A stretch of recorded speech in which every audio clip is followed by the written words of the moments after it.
अस्सलाम वालेकुम जी, welcome to our YouTube channel Vini talkies. आपका दोस्त उमैद आपके साथ। जी हाँ दोस्तों, पाकिस्तान टीम को डल्डिन के मकाम पर 5 विकेटों से शिकस्त हुई है। पाकिस्तान टीम के कप्तान सलमान अली आगा कहते हैं कि पाकिस्तान टीम को बैटिंग हो या बॉलिंग दोनों में पावर प्ले के अंदर इंप्रूवमेंट की जरूरत है।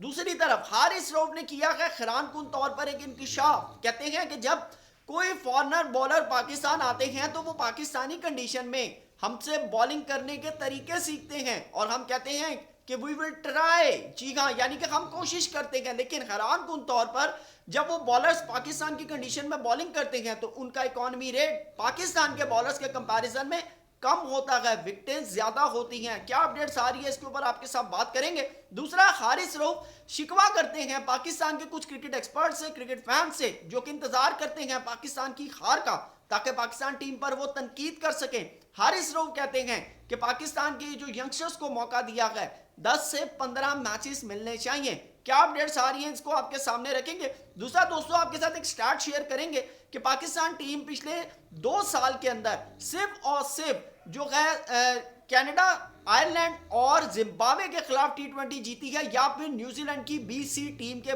मद्दे मुकाबिल कोई टेस्ट नेशन ऐसी नहीं है कि जिसके खिलाफ पाकिस्तान टीम ने कोई जीत हासिल की हो टी20 फॉर्मेट के अंदर। अगर हम सिर्फ और सिर्फ दोस्तों 2022 फाइनल से कंपैरिजन करें पाकिस्तान के टी20 कैरियर का, तो पाकिस्तान टीम ने सिर्फ और सिर्फ 40 मैच टी20 के खेले हैं, जिसके अंदर से सिर्फ और सिर्फ 13 मैचेस पाकिस्तान टीम जीत चुकी है और ये फहरिस्त के अंदर पाकिस्तान टीम सिर्फ और सिर्फ श्रीलंका से ऊपर है, क्योंकि श्रीलंका ने ऑलरेडी तौर के ऊपर 12 मैचेस जो हैं वो जीते हैं, तो श्रीलंका पाकिस्तान से नीचे है। जी हाँ, क्या अपडेट्स आ रही हैं तमाम चीजें आपके सामने रखेंगे।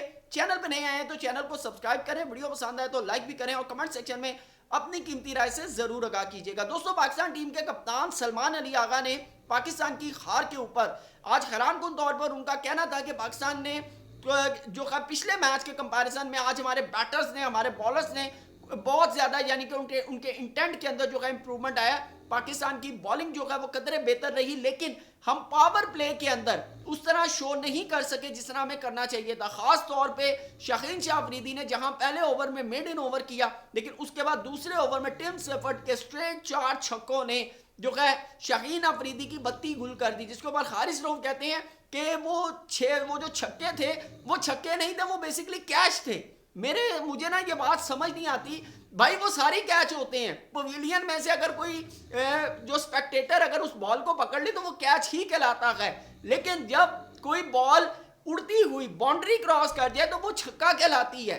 तो आप फिर अपनी फील्डिंग के ऊपर क्वेश्चन रेस कर रहे हैं, क्योंकि आपके कप्तान जो हैं वो तो आपको कह रहे हैं कि आज हमारी फील्डिंग बहुत बेहतर रही है। तो मुझे समझ नहीं आ रही कि हारिस रऊफ अपने दोस्त को कैसे डिफेंड कर रहे हैं।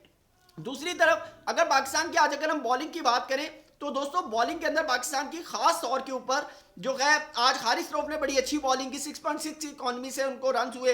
खुशदिल शाह ने 5.3 की इकॉनमी से उनको रन हुए, 1 विकेट ली। मोहम्मद अली को 17 की इकॉनमी से 2 ओवर में रन हुए, 1 उन्होंने विकेट ली। जानदार खान ने 1 विकेट ली, लेकिन शाहीन शाह अफरीदी पिछले 3 टी20 के अंदर कंटिन्यूसली तौर के ऊपर विकेट लेस रहे हैं। जी हाँ, ये शाहीन शाह अफरीदी की परफॉर्मेंस के ऊपर क्वेश्चन मार्क है। शेन बॉन्ड कहते हैं कि टिम सोती और शाहीन अफरीदी में सिर्फ ये फर्क है कि दोनों फुलर लेंथ मारते हैं, लेकिन जो टिम सूती हैं वो रन्स रोकते हैं, लेकिन शाहीन अफरीदी को रन्स चार्ज हो रहे हैं, जिसके ऊपर उन्होंने कहा कि शाहीन अफरीदी को काम करने की जरूरत है। पैनिक, क्योंकि शाहीन अफरीदी को जब रन्स होते हैं तो वो पैनिक हो जाते हैं और पैनिक होने की वजह से उनको रन ज्यादा होते हैं। लेकिन सलमान अली आगा ने आज पाकिस्तान की बॉलिंग के ऊपर उन्होंने खास तौर पर कहा कि हमें पावर प्ले के अंदर अगर हम आज अच्छा रोल करते, अच्छी बॉलिंग करते, तो शायद हम आज का मैच जो था वो निकाल सकते थे। लेकिन अगर आप मेरे से पर्सनली पूछें तो अगर आज पाकिस्तान टीम अप्रॉक्सीमेटली 160 का भी अगर टारगेट किसी तरह कर लेती बैटिंग 15 ओवरों के अंदर, तो हम न्यूजीलैंड को एक फाइटिंग टोटल दे सकते थे। उसके पीछे रीजन आप पूछ रहे होंगे क्यों, क्योंकि इसी पिच के ऊपर श्रीलंका के साथ मैच के अंदर न्यूजीलैंड ने 14 ओवर के अंदर 145 का टारगेट चेस किया था। तो अगर हम 155 160 का अगर हम सिर्फ टारगेट कर देते तो शायद न्यूजीलैंड के लिए कंपैरिजन थोड़ा मुश्किल हो जाता ये टारगेट चेस करना। लेकिन पाकिस्तान की बैटिंग की अगर हम बात करें तो आज सलमान अली आगा उसी इंटेंट के साथ खेले हैं जिस इंटेंट की उनसे तवक्को की जा रही थी। अप्रॉक्सीमेटली 160 के स्ट्राइक रेट से उन्होंने बल्लेबाजी की, 45 एक उन्होंने रन्स बनाए हैं। लेकिन आज हसन नवाज जो हैं पाकिस्तान के T20 के अंदर पहले ओपनर रहे हैं जिन्होंने कंटिन्यूसली तौर के ऊपर 2 डक लिए हैं। इससे पहले यूनुस खान जो थे वो एक मैच के अंदर डक उन्होंने लिया था, लेकिन अगले मैच के अंदर उन्होंने सिर्फ 1 रन बनाया था। मोहम्मद हारिस जो हैं उनसे काफ़ी ज़्यादा बुलंदो वाला दावे थे। उन्होंने पाकिस्तान के अंदर कहा था कि जी मैं एक बड़े डिफरेंट इंटेंट के साथ खेलूंगा, एक एग्रेसिव इंटेंट के साथ खेलूंगा, नया हारिस आपको देखने को मिलेगा। लेकिन जो अनफॉर्चुनेटली आपको नहीं मिल सका, 11 रन उन्होंने बनाए। उसके अलावा शादाब खान जो हैं जो कि basically as a bowling allrounder जो कंसीडर किए जाते हैं, लेकिन आज उन्होंने 14 बॉलों पर 26 रन बनाए। शाहीन अफरीदी ने 22 रन बनाए। अगर आप मेरे से कंपैरेटिवली पाकिस्तान की बैटिंग के बारे में पूछे तो ये बैटिंग पिच थी, ये बैटिंग पिच थी और यहां पर कोई भी एक्सपीरियंस खिलाड़ी होगा तो वो रन्स करेगा। आपको बताता चलूं आज से ठीक 1 साल पहले बाबर आजम ने यहां पर 50 रन बनाए थे, 54 अप्रॉक्सीमेटली उन्होंने रन्स किए थे बाबर आजम ने। और पाकिस्तान तब भी ये मैच नहीं जीता था, तब भी डर्लिन के अंदर पाकिस्तान के मैच नहीं जीता था, जहां पर 16 छक्के मारे थे फिन एलन ने, 16 छक्के। आज तो फिर उन्होंने कम मारे। उस मैच के अंदर 137 अप्रॉक्सीमेटली उन्होंने रन्स किए थे और 60 के करीब रन्स हुए थे हारिस रऊफ को 4 ओवरों में, ठीक 1 साल पहले। लेकिन आज आप हारिस रऊफ का अगर स्टैट देखें तो हारिस रऊफ को सिर्फ और सिर्फ जो है 3 ओवरों के अंदर जो है 20 रन हुए, यानी कि 6 की इकॉनमी से आज हारिस रऊफ को रन हुए। लेकिन शाहीन अफरीदी को 3 ओवरों के अंदर 31 रन हुए 10 की इकॉनमी से, ये एक बड़ा फैक्ट है। दूसरी तरफ हारिस रऊफ आज शिकवा कर रहे थे खास तौर के ऊपर कि जी पाकिस्तान के अंदर कुछ लोग बैठे हुए हैं जो पाकिस्तान की जो हार के ऊपर जो है जश्न मनाते हैं, दुआ करते हैं कि पाकिस्तान मैच हारे। देखें दोस्तों, बड़ा सिंपल सा एक फार्मूला है। आप पिछले 2 साल के अंदर सिर्फ और सिर्फ आयरलैंड, जिम्बाब्वे, कनाडा के खिलाफ आप T20 मैच जीत रहे हैं, तो फिर क्या करें? आप जो कोई भी बड़ी नेशन हो, क्रिकेट टेस्ट यानी कि टेस्ट क्रिकेट नेशन, आप उसके खिलाफ T20 नहीं जीत रहे। आप ऑस्ट्रेलिया के अंदर जाते T20 में स्ट्रगल कर रहे हैं, आप साउथ अफ्रीका जाते T20 में स्ट्रगल कर रहे हैं, जिम्बाब्वे में आप T20 मैच में स्ट्रगल कर रहे हैं। तो मेरे ख्याल से फिर आप अगर ये कहें कि आप पे कोई तनकीद ना करें तो ऐसा हो नहीं सकता। और दूसरी चीज कि आप अगर ये बात करें कि बॉलिंग के अंदर, तो दोस्तों मैं आपके सामने थोड़ा सा स्टैट रखता हूं कि T20 वर्ल्ड कप जो कि यूएसए और वेस्ट इंडीज के अंदर हुआ, जहां पर स्पिनर स्पोर्टिव कंडीशंस थी, एशियन कंडीशंस यानी कि लाइक एशियन कंडीशंस थी, वहां पर हमारे बॉलर्स की जो इकोनॉमी थी खास तौर पे हारिस और शाहीन की वो 8+ थी।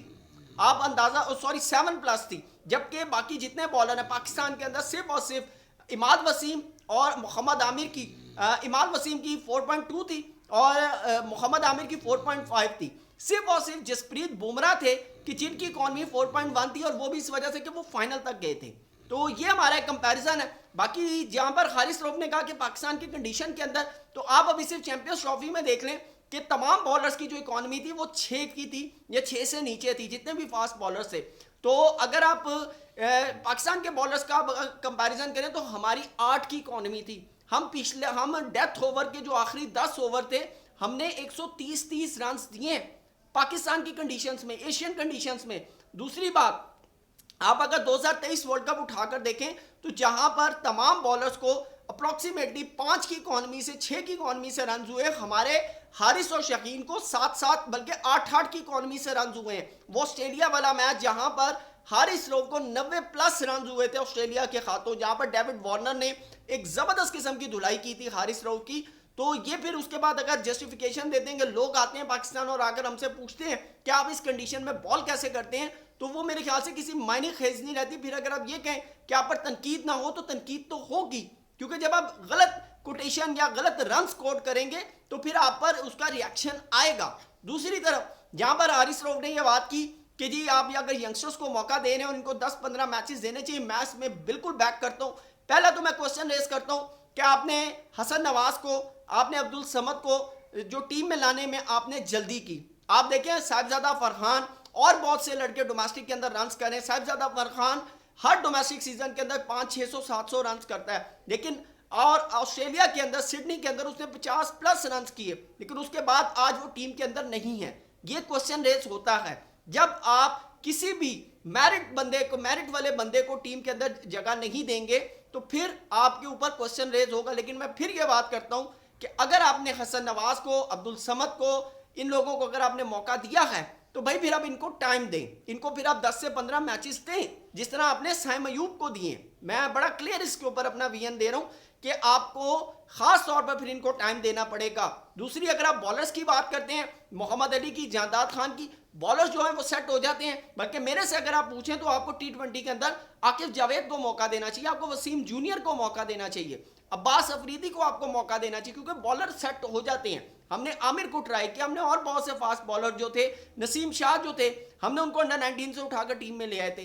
तो बॉलर तो सेट हो जाते हैं क्योंकि उनकी पेस होती है, एग्रेशन होता है, सारी चीजें होती हैं, लाइन लेंथ होती है, सीम होता है, बॉलर सेट हो जाता है। लेकिन बैटर को टीम में आने के लिए एक पूरी प्रॉपर टेक्निक चाहिए होती है। ये नहीं कि सिर्फ बल्ला ही घुमाना, आपने बैट स्विंग नहीं करना, आपको एक प्रॉपर टेक्निक चाहिए होती है। तो जिसके ऊपर मेरे ख्याल से पाकिस्तान के जो बैटर्स हैं, इनको जब तक डोमेस्टिक के अंदर ये 700-800 रन नहीं करते, तब तक आपको टीम के अंदर जगह नहीं मिलनी चाहिए। देखिए, मैं आपको सिर्फ एक इंडिया का सिर्फ एक कंपैरिजन देता हूं सूर्या कुमार यादव का, कि उन्होंने 2010 के अंदर रणजी ट्रॉफी में रन्स किए, 2011 के 12 में उन्होंने आईपीएल के अंदर डेब्यू किया, 2022 के 21 में वो टीम इंडिया में आए, टीम इंडिया के अंदर है, यानी कि 10 साल का उनका हॉरिजॉन था दोनों के डिफरेंस में। तो हमारे यहाँ पर डोमेस्टिक के अंदर अगर आप सिर्फ हसन नवाज की बात करें तो नेशनल कप के अंदर उनके 250 हैं, और आपके अब्दुल समद का तो एक भी 50 नहीं है। तो हमने उनको जो है टीम के अंदर ले आए हैं। तो अगर आपने जल्दी की है तो फिर मेरे ख्याल से प्रॉपर मौका दें।